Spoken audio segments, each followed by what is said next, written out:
মই কি কৈছোঁ শুনক যে অসমৰ ওকে এক মিনিট পৰা কোৱা অমিতাভ ঘোষ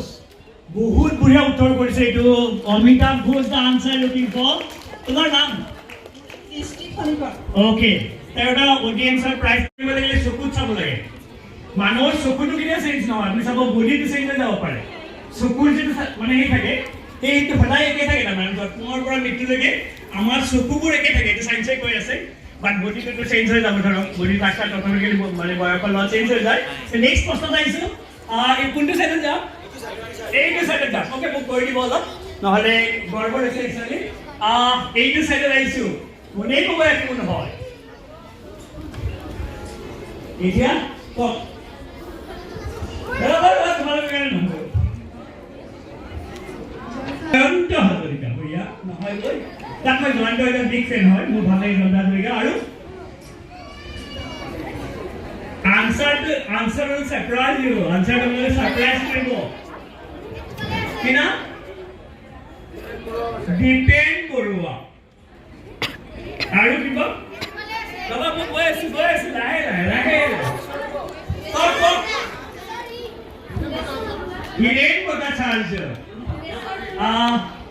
আৰু মই এটা ক্লু কৰিছোঁ বাৰু এই ব্যক্তিগৰাকী এইটোতো দেখিছে স্কুলত আছিলে এই ব্যক্তিগৰাকী গ্ল'বেলি ফেমাছ হৈছে মানে নট অনলি ইণ্ডিয়া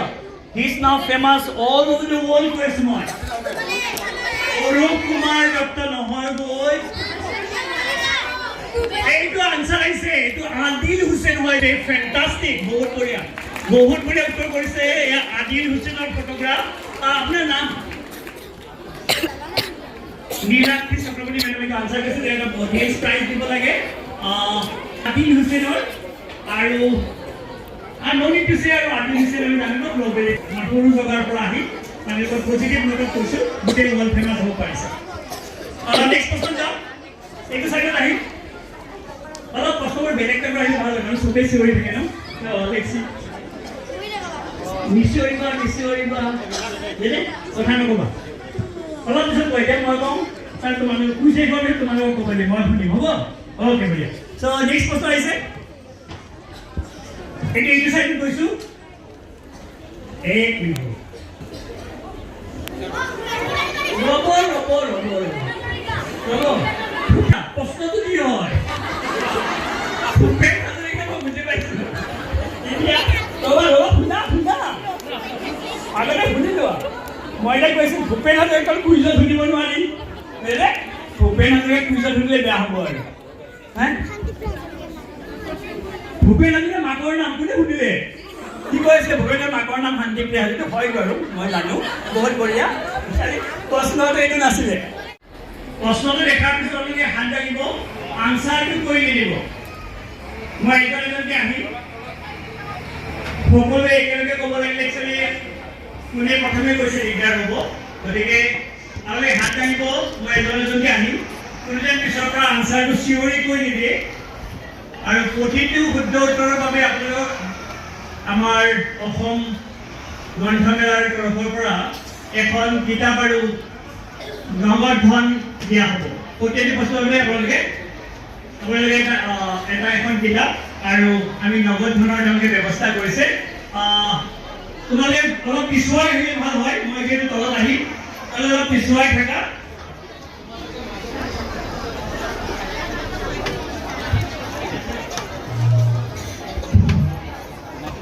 পিছুৱাই থাকিবা আৰু মই কি কৈছোঁ সকলোৱে বুজি পাইছেনে চিঞৰি দিলে কোনোবা যদি আনচাৰটো চিঞৰি দিয়ে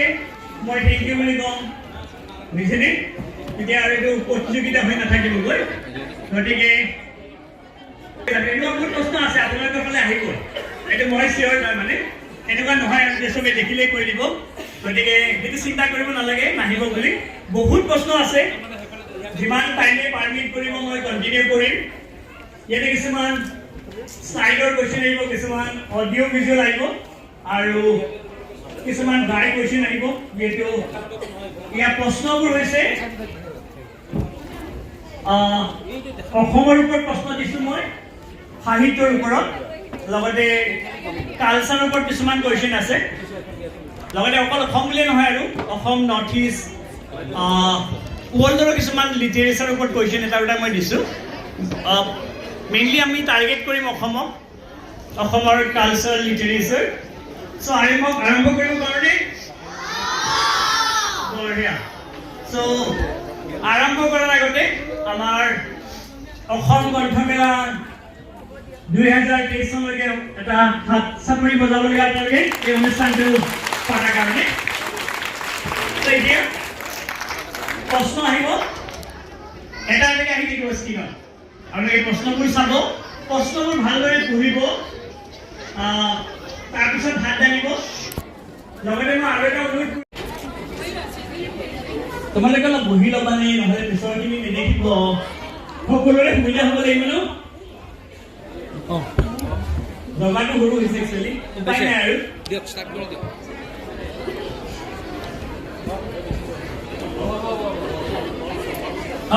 আহিছে হ'ব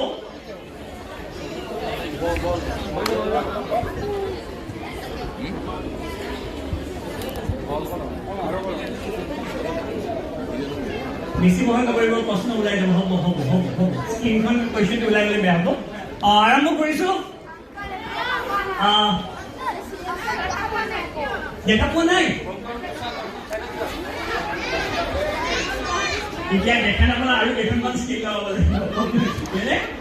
মোক নেক্সট নাই কোৱাচোন মোক এতিয়া হ'ব মই কৈ থাকিম হ'ব মই কৈ থাকিম প্ৰশ্নবোৰ মই পঢ়ি থাকিমতো ইমান চিন্তা কৰিব নালাগে মই কৈ থাকিম পঢ়ি থাকিম মানে কাৰোবাৰ মানে অসুবিধাটো হৈছে মই বুজি পাইছোঁ কোনোবাইতো নেদেখিব কাৰণ জগাটো সৰু হৈছে অলপ যি নহওক বাৰু আৰম্ভ কৰিছোঁ সকলোকে বহুত বহুত শুভেচ্ছা জনাইছোঁ ইয়াত প্ৰথম প্ৰশ্ন আহিব এই প্ৰশ্নটো মই স্কুললৈ আৰম্ভ কৰিছোঁ যিহেতু বুক ফেয়াৰ বুলি ক'লে সাধাৰণতে ল'ৰা ছোৱালীবোৰ আহে এইটো প্ৰশ্নৰ উত্তৰ ক্লাছ 10 মানলৈকে দিব পাৰিব কোনো কলেজত পঢ়ি নকয় আৰু যে জিকিবৰ কাৰণে মই 10 বুলি এনেকুৱাটো মেচিন নাই লিখিবৰ কাৰণে সেইটো বেয়া হ'ব এতিয়া আৰু কথাটো বেয়া হ'ব ক্লাছ 10 মানলৈকে ক'ব এয়া মই প্ৰশ্ন আহিছোঁ প্ৰথম প্ৰশ্ন আৰু লগতে কোনো কথা নাপাতিলে মই আশা কৰিম নেক্সট এঘণ্টা যেন অলপ মই কওঁ আপোনালোকে শুনে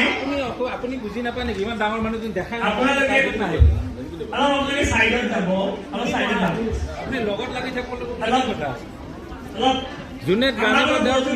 যাব হাত দাঙি তেওঁলোকে বহুত দেৰি পৰা হৈ কৰি আছে আমাক সহযোগ কৰিব আৰম্ভ কৰিছোঁ এয়া মই কৈছোঁ প্ৰথম প্ৰশ্ন যিহেতু বুক ফেয়াৰৰ সময় কিতাপৰ প্ৰশ্নৰে মই আৰম্ভ কৰিছোঁ এয়া প্ৰথম প্ৰশ্ন মই কৈছোঁ পৃথিৱীৰ প্ৰথম ছপা যন্ত্ৰৰ আধাৰমানি ইয়াতো আমি সকলোৱে জানো মোক ক'বলৈ ভাৰতবৰ্ষৰ ছপাশালৰ বাটকটীয়া কোন আৰু প্ৰত্যেক ৰাজ্যত প্ৰথম ছপা কিতাপ প্ৰকাশ পাইছিলে এইটো স্কুলৰ ল'ৰা ছোৱালী নোৱাৰিলে মই অপেন কৰি দিম প্ৰশ্নটো এখন হাত মই দেখিছোঁ এতিয়ালৈকে ৰ'ব মই তাৰ পৰা তোমাৰ তাত আহি আছোঁ বাটকটীয়া আছিল ৰাজা ৰামমোহন ৰায় আৰু প্ৰথমখন ৰাজ্য আছিল পশ্চিমবংগ শুদ্ধ হোৱা নাই এইফালে আগুৱাই আহা মাইক আছে নেকি এটা মাইক দিয়কচোন যে মইটি মানুহ যাব নোৱাৰি এটা মাইক দিব পাৰিলে ভাল আছিলে এই আপোনালোকৰ কাৰণে প্ৰশ্ন দীঘল প্ৰশ্ন মই পঢ়ি দিছোঁ কৈছে তেওঁ দুখন শিশু আলোচনীৰ সম্পাদনা কৰিছিল অখন আৰু সুৰভি বুলি তেওঁ আছিল কলিকতা বিশ্ববিদ্যালয়ৰ পৰা স্নাতকোত্তৰত পালি ভাষাৰ প্ৰথম শ্ৰেণীৰ তেওঁ টপাৰ আছিলে লণ্ডন বিশ্ববিদ্যালয়ৰ পৰা তেওঁ লাভ কৰিছিল ডক্টৰেট ডিগ্ৰী আৰু পিছলৈ তেখেতৰ গৱেষণা পত্ৰৰ কিতাপ এখন আকাৰে প্ৰকাশিত হৈছিল মোক ক'ব লাগে তেওঁ কোন আৰু কিতাপখনৰ নাম তোমাৰ কাৰণে নহয় আৰু কোনে ক'ব সেইটো ডাঙৰ মানুহৰ কাৰণে ক'ব সৰু ল'ৰা ছোৱালী ক'ব নালাগে তোমাৰ ডাঙৰ মানুহ ক'ব নেকি আনচাৰ এইটো চাইডত নোৱাৰিলে মই সেইটো চাইডত যাম এইটো কোনোবা হাত লাগিছে নেকি এখন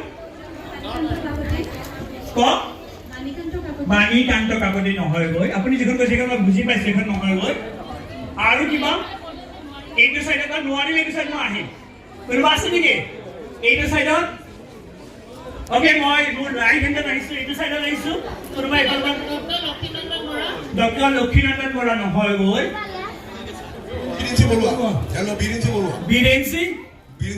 বীৰেঞ্চি কুমাৰ বৰুৱা কিবা কিতাপখনৰ নাম ক'ব পাৰে নেকি কিবা কৈ আছিলে আপুনি কওক ওকে নামটো অলপ গড়বড় হৈছে বাৰু আপোনালোক এইটো সাইডত আহিব নেকি আপোনাৰ নাম মোৰ নাম অশোক কুমাৰ দাস কোনে কৈছে আনসাৰটো মই কৈছো আপুনি কৈছে মই এইটো সাইডত চাই আছো এনিৱে তেওঁ এটা পুৰস্কাৰ এটা দিব বেঞ্চিং ৱৰ্ক কৰিছে এক কালচাৰেল হিষ্ট্ৰী অফ আসাম হ'ব লাগে আপোনাৰ নাম যি নহওক বাৰু মই পুৰস্কাৰটো তেওঁক দিছোঁ তেওঁলোকৰ কাৰণে এটা ক্লেপ বজাব এতিয়া মই এতিয়া তোমাৰ কোনটো সাইডত যাওঁ এইটো সাইডত অৰিজিনেলি আহিব লাগে এতিয়া কিছুমান ফটোগ্ৰাফ আহিব আমি কোন চিনাক্ত কৰিব লাগে বুজি পাইছেনে মই কি কৈ আছো হাত দাঙিব